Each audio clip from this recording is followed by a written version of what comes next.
Hello everyone and welcome to my channel. तो recently मैं अपने एक आफ्टर इफेक्ट प्रोजेक्ट पे काम कर रहा था।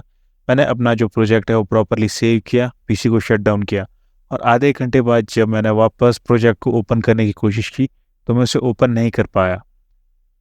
ये है मेरा प्रोजेक्ट 45 के नाम से। तो अगर मैं इसे ओपन करने की कोशिश करूं तो ये थोड़ा सा ओपन हो जाता है और जैसे ही लोड होने लगता है तो ये क्रैश हो जाता है। तो इसके बहुत सारे ऑटो सेव्ड वर्जन्स भी है। इनमें से अगर मैं किसी भी ऑटो सेव वाले वर्जन को ओपन करने की कोशिश करूं तो फिर से ये क्रैश हो जाता है। तो अब अगर मैं एक आफ्टर इफेक्ट में नया प्रोजेक्ट ओपन करता हूं और इस फाइल को इंपोर्ट करने की कोशिश करता हूं, लेट्स सी ये है मेरा प्रोजेक्ट 45, या कोई भी ऑटो सेव वाली फाइल इंपोर्ट करने की कोशिश करूं तो फिर से क्रैश हो जाता है। अगर आप पीसी प्रॉब्लम से गुजर रहे हो तो वीडियो के एंड तक ज़रूर देखना, आपको सोल्यूशन ज़रूर मिलेगा। तो इस प्रॉब्लम को ओवरकम करने के लिए मैंने बहुत सारी कोशिश की।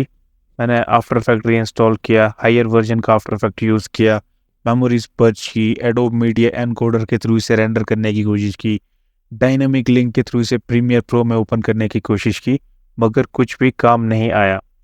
तो इसके बाद मुझे थोड़ा सा टेक्निकल साइड से इस इशू को सॉल्व करने की कोशिश करनी थी। इसके लिए मैंने ये एक स्क्रिप्ट बनाई, बट ये स्क्रिप्ट भी काम नहीं कर पाई। आई थिंक शायद मेरी लैक ऑफ नॉलेज की वजह से। पिछला पूरा दिन मैंने स्क्रिप्टिंग में और पार्सर्स यूज़ करने में ही लगा दिया। तो पार्सर्स होते हैं लाइक ये आफ्टर इफेक्ट की कॉम्पोजिशन को ओपन करके उसके कंटेंट्स दिखाने में हेल्प करते हैं, बट ये प्रॉपरली जावा और पाइथन के थ्रू कोडिंग से ही चलते हैं। तो इससे रिलेटेड इंटरनेट पे भी मुझे कोई हेल्प नहीं मिली, ना ही यूट्यूब पे मुझे कोई वीडियो मिली। तो इस प्रोजेक्ट में मेरे 6 शॉट्स थे जिनमें मैंने हैवी कॉम्पोजिशंस की थी और मेरी ऑलमोस्ट 3 महीने की मेहनत थी। तो अगर आपके साथ भी यही प्रॉब्लम है तो मैं आपको बताऊंगा कि ये प्रॉब्लम मैंने कैसे सॉल्व की, आप इसे कैसे ट्रबल शूट कर सकते हो और कैसे इसे सॉल्व कर सकते हो। तो बने रही वीडियो में। तो इस प्रॉब्लम को सॉल्व करने के लिए सबसे पहले मुझे इस प्रॉब्लम को समझना था। तो जो ये प्रॉब्लम है ये मेरे मेन प्रोजेक्ट के साथ हो रही थी, उसकी ऑटो सेव फाइल्स के साथ हो रही थी। तो मैंने कुछ अपनी डिलीटेड प्रोजेक्ट फाइल्स रिकवर की पुरानी वाली। तो कुछ प्रोजेक्ट फाइल्स तो अच्छे से ओपन हो गई और कुछ प्रोजेक्ट फाइल्स में ये सेम प्रॉब्लम आ रही थी। तो डेफिनेटली ये जो प्रॉब्लम है वो किसी एक फाइल की वजह से हो रही थी जो सभी प्रोजेक्ट्स में सेम है। तो प्रोजेक्ट्स में तो मैक्सिमम वीडियोस, फोटोज़ और ऑडियोज़ थी, वो तो ऐसी प्रॉब्लम कॉज नहीं कर सकती। तो ये डेफिनेटली किसी एक इफ़ेक्ट या किसी एक प्लगइन की वजह से अब ये प्रॉब्लम हो रही थी। तो इतना समझने के बाद मैंने एक नया प्रोजेक्ट ओपन किया। इसमें मैंने एक ब्लैक सॉलिड लिया, आप चाहो तो एडजस्टमेंट लेयर भी ले सकते हो। इसके बाद मैंने इसमें ब्लैक सॉलिड में एक एक करके अपने सारे इफ़ेक्ट्स ऐड करना शुरू कर दिया। तो प्लान ये था कि जिस भी इफ़ेक्ट पे ये क्रैश हो जाएगा तो समझ लो कि वही जो इफ़ेक्ट है वो ये प्रॉब्लम कॉज कर रहा है। तो जब मैंने ये सैफायर वाले प्लगइन्स इसमें ऐड किए तो ऐड करते ही ये क्रैश हो गया।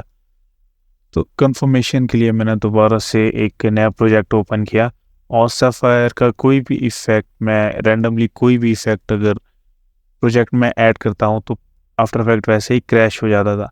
तो इस तरह से मैंने प्रॉब्लम को ट्रबल शूट किया। तो अगर आपकी भी ऐसी प्रॉब्लम है तो आपको इस तरह से फाइंड करना है कि कौन सा इफ़ेक्ट या कौन सा प्लगइन ये प्रॉब्लम आपके लिए कॉज कर रहा है। मेरे केस में ये सैफायर प्लगइन की वजह से प्रॉब्लम हो रही थी। तो अब मुझे पता चल चुका है कि ये सैफायर प्लगइन ही है जो ये सारी प्रॉब्लम कॉज कर रहा है। तो इसके बाद मुझे बस इसे डिलीट करना था। तो ये डिलीट करना भी थोड़ा सा मुश्किल काम होता है। अब सबसे पहले मैं जाता हूँ आपका लोकल डिस्क सी में। तो यहाँ पे मैं सर्च करूँगा सैफायर, क्योंकि ये जो प्लगइन्स जब इंस्टॉल होते हैं तो अलग अलग डायरेक्टरीज में अपनी फाइल्स बनाते हैं। तो ना जाने अब कौन सी फाइल जो है ये प्रॉब्लम कॉज कर रही है। तो यहाँ पे आप देख सकते हो, यहाँ पे डायरेक्टरीज हमें मिल जाएगी। ये ऐप डाटा में है और भी अलग अलग फोल्डर्स पे। तो सबसे पहले मैं इसे प्रोग्राम डेटा वाले फ़ोल्डर से इरेज़ करूँगा। तो जो प्रोग्राम डेटा वाला फ़ोल्डर है वो हिडन रहता है।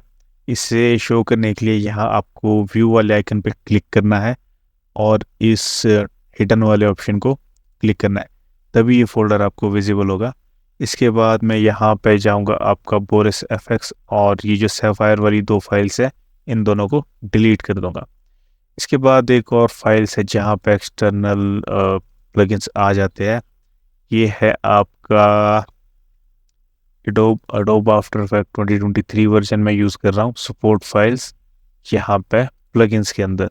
तो सैफायर वाला यहाँ पे कोई भी प्लगइन अवेलेबल नहीं है, तो मैं बैक करूँगा और फिर से बैक करूँगा, एक बार फिर से यहाँ पे जो बोरिस एफएक्स का फोल्डर है इसमें भी सैफायर की फाइल्स है, इन दोनों को भी डिलीट कर दूंगा। तो इन्हें डिलीट करने के बाद एक बार आफ्टर इफेक्ट ओपन करके देखते हैं। तो जैसे कि आप देख सकते हो ये प्रॉब्लम अभी तक सॉल्व नहीं हुई है, ये एक एरर शो कर रहा है। तो अगर मैं ओके प्रेस करता हूँ तो आफ्टर इफेक्ट फिर से क्लोज हो जाएगा। तो अब मैं एक नया प्रोजेक्ट ओपन करके देखता हूँ और इफेक्ट वाले पैनल में जाकर अगर देखूँ तो सैफायर वाले प्लगइन्स जो है वो अभी तक डिलीट नहीं हुई है, तभी ये प्रॉब्लम अभी तक सॉल्व नहीं हुई।